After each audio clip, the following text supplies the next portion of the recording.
हे पोटॅशियम परमॅंगनेट आहे. हे आता आपण चिमूटभर घ्यायचं आणि या मगभर पाण्यामध्ये टाकायचं आणि या पाण्यामध्ये शेळीचं तोंड स्वच्छ धुवून घ्यायचं. आता हे पोटॅशियम परमॅंगनेट बघा, हे थोडंसं टाकायचं याच्यामध्ये. आता हे कलर बघा कसा झाला लाल. हे सगळं मिक्स करून घ्यायचं आणि या पाण्यामध्ये शेळीचं तोंड स्वच्छ धुवून घ्यायचं, जेणेकरून तिला निर्जंतुकीकरण होऊन तिचं तोंड आणि जंतू सगळे निघून जातील. आता हे पोटॅशियम परमॅंगनेटचं पाणी आहे. आता हे लाल कलर बघू शकता, असं करायचा आणि ह्या शेळीचं तोंड जे आहे ते याच्यामध्ये असं बुडून घ्यायचं. हे तोंड बुडून घेतलं म्हणजे हे सगळे इथले जंतू निघून जातात. आता तोंड आल्यानंतर शेळीच्या या भागाला आणि या भागाला पांढरे पांढरे हे येतात, ठिपके येतात. तर ही असती सुरुवात. ही नेमकीच सुरुवात असेल तेव्हा तुम्ही हे हिमॅक्स नावाचं मलम, हिच्या इकडून आणि वरून हे लावून टाकायचं. हिमॅक्स नाही जर भेटलं तर हे चार्मिल नावाचं जे हे आहे मलम, हे तुम्ही मलम हे हिचा असा मलम घ्यायचा. हे मलम घ्यायचा आणि हे इकडल्या साईडला असा लावून टाकायचा. हे असा लावला म्हणजे हे होते.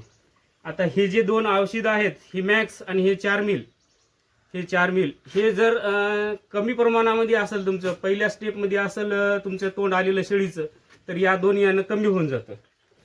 शेळीच्या जर तोंडाला फोडं जास्त येतात त्या टायमाला जर याच्यामध्ये आळी पडली माशी बसून, तर हे टर्पेंटाईन तेल 2-2 थेंब टाकायचे त्याच्यामध्ये. ते शेळीच्या तोंडाला आळ्या जर पडल्या असतील जखमेमध्ये तर त्या आळ्या मरून जातात याच्यानं.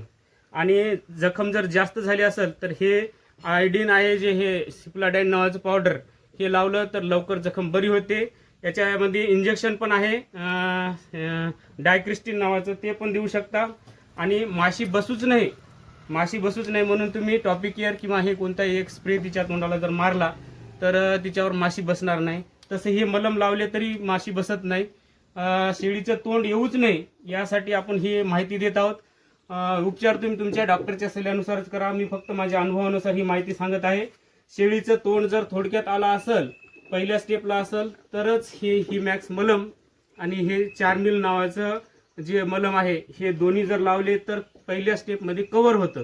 जर जास्त प्रमाण झालं असेल तर तुम्हाला डायक्रिस्टिन इंजेक्शन आणि हे सिप्लाडाईन नावाचं पावडर हे ट्रीटमेंट करावी लागते. मी फक्त उपचार सांगत नाही, मी फक्त माझ्या अनुभवानुसार माहिती सांगत आहे. उपचार तुम्ही तुमच्या डॉक्टरच्या सल्ल्यानुसारच करा. धन्यवाद.